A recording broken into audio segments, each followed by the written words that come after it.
Hola, mi nombre es Dayani y tengo la oportunidad de platicar contigo acerca del taller La Iglesia fuera de las cuatro paredes y los ministerios de ayuda social. Algo que quisiera que entendamos y necesitamos comprender es qué vas a lograr con este taller. Y uno de los objetivos es que puedas tú transmitir la visión de tu congregación a los diferentes ministerios de ayuda social que tu iglesia puede implementar. Y segundo, y un poco más importante, es cumplir la misión que Dios tiene para ti y tu congregación acerca de las personas que están en más necesidad. Hay algo que a mí me llama la atención. En el libro de Génesis, en el capítulo 4, hay una historia y se nos relata algo importante. En el Génesis 4, en el versículo 9, hay una conversación que se da a raíz de una acción. Te cuento, Caín y Abel, los primeros dos hijos de Adán y Eva, estaban haciendo lo que necesitaban, estaban en su vida, pero llegó el momento de que cada uno presentó un sacrificio a Dios. Y cuenta la Biblia que el sacrificio de Abel fue bien recibido, pero el sacrificio de Caín no lo fue. Y Caín se enojó. Entonces, Caín, estando cabizbajo, Dios le pregunta: ¿por qué estás enojado? Y allí queda. Tiempo después dice la Biblia que Caín y Abel estaban en el campo y vino Caín y tomó una piedra y mató a su hermano Abel. Y es allí donde quiero que podamos centrarnos un momento. En Génesis capítulo 4, versículo 9 dice: el Señor preguntó a Caín: ¿dónde está tu hermano Abel? Desde casi la creación hasta el día de hoy, Dios sigue haciendo la misma pregunta: ¿dónde está tu hermano? Se la hizo a Caín porque para Dios es importante que entre nosotros sepamos dónde está tu hermano, y nos la hace a nosotros, y quiero que quede en tu corazón como está en mi corazón esa pregunta: ¿dónde está tu hermano? Porque la respuesta que se da es tan importante en aquel entonces como tan importante el día de hoy, y es algo que tú debes responder. La respuesta de Caín es importante. ¿Acaso soy yo el responsable de mi hermano? Eso fue lo que respondió Caín.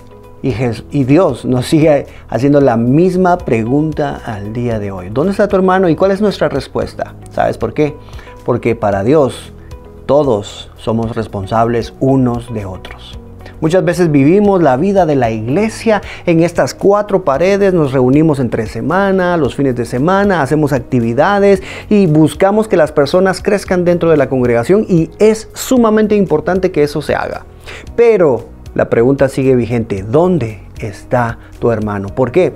Porque hay hermanos afuera de esas cuatro paredes. Hay personas que están en otros lugares clamando, buscando a un Dios que quizás no conocen, pero tú sí lo conoces. Y es tu oportunidad y hasta cierto punto tu responsabilidad velar por tu hermano. Eso es lo que yo quiero que quede en tu corazón.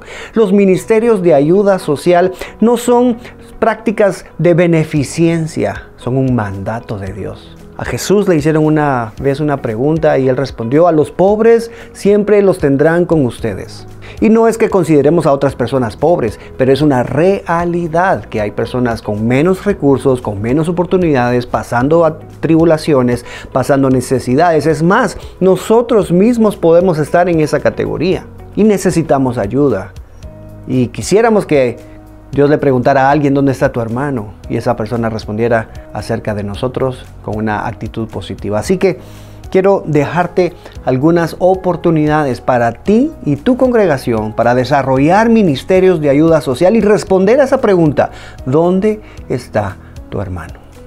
Podemos nosotros crear ministerios de ayuda social de diferentes maneras, pero lo primero que yo quisiera en lo que quisiera concentrarme, en lo que quisiera dejar en tu corazón y tú lo puedas analizar y esto lo lleves con tus líderes, con tu pastor, o si usted es pastor, mi amado hermano que está viendo esto, pueda desarrollarlo según el Señor les indique. Pero primero, ¿por qué debemos tenerlo? ¿Por qué nacen estos ministerios? En Mateo capítulo 28, en el versículo 19, se nos se nos deja algo importante, lo que llamamos la gran comisión. Por tanto, vayan y hagan discípulos de todas las naciones. Vayan y hagan. Eso es lo que nos impulsa a salir de estas 4 paredes que ya estamos acostumbrados y nos gusta y estamos cómodos y ya sabemos cómo hacer las cosas, pero necesitamos romper esas paredes e ir y hacer discípulos. ¿Sabe por qué? Juan 3:16 sigue vigente. De tal manera amó Dios al mundo y que envió a su Hijo. Pero ya Jesús cumplió su misión y ahora nos ha dejado a nosotros ir y hacer. Así que el reto es cumplir la gran comisión a través de los ministerios de ayuda social fuera de las 4 paredes. Quiero dejarle con 4 puntos importantes para poder desarrollar ministerios de ayuda social. Hay un dicho que dice: el que mucho abarca, poco aprieta. Eso significa que el que quiere hacer mucho, muy probablemente logre hacer poco efectivamente. Si recordamos, Jesús estuvo en la tierra, pero Él no sanó a todos los enfermos. Tenía cierta limitante, el tiempo y espacio. Él no podía estar en todos lados. Siendo Dios es omnipresente, pero como humano tenía que estar en un lugar, en una hora solamente. Así que, aunque habían enfermos en Jerusalén y en Judea, solo podía sanar a uno a la vez. Así que debemos concentrarnos en a dónde es que Dios nos está llamando. Punto número 1, pastor, a ti líder, o el Señor te ha movido a esto. Lo primero que necesitas hacer es identificar la necesidad. Tienes que identificar la necesidad. Recuerda, el que mucho abarca, poco aprieta. Es importante que tú hagas un listado de las necesidades que están presentes. ¿Cuáles son esas posibles necesidades? Quizás hay necesidades de desnutrición, analfabetismo, quizás hay enfermedades comunes, hay necesidades que son temporales o que son permanentes. ¿En cuál te vas a enfocar? Porque no puedes suplir todas las necesidades, así como Jesús no sanó todas las enfermedades. Identifica la necesidad, caracterízalas, es decir, ponles categoría a cada una y determina cuál es la que puedes y a lo que Dios te está llamando a hacer. Y tercero, haz un sondeo de cuántas personas. ¿Son pocas las que están atravesando esa necesidad o son muchas? Eso es importante. Dentro del primer punto de identificar la necesidad, necesitas saber en dónde está. Colonia, si es un barrio, si es una aldea, un municipio, un departamento o un país. Tienes que saber en dónde está esa necesidad. ¿Cuál es la necesidad que vas a atender? Y tercero, ¿cuántas personas están afectadas? Segundo punto, debes identificar los recursos.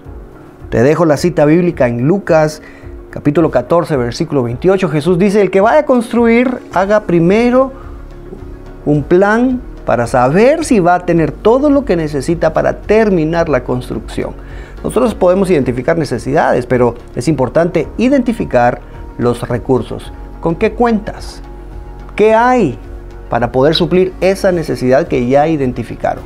Entonces, si ya tienen los recursos, excelente. Si no, entonces hagan un plan. Un plan, por ejemplo, levantemos ofrendas dentro de la congregación, solicitemos a personas que nos donen lo que necesitamos llevar, o empresas, o hablemos con las autoridades gubernamentales. Busquemos los recursos si no los tenemos. Eso es importante. Y segundo en este punto es: ¿para cuánto tiempo tengo para suplir esa necesidad? ¿Tengo suficiente para una vez?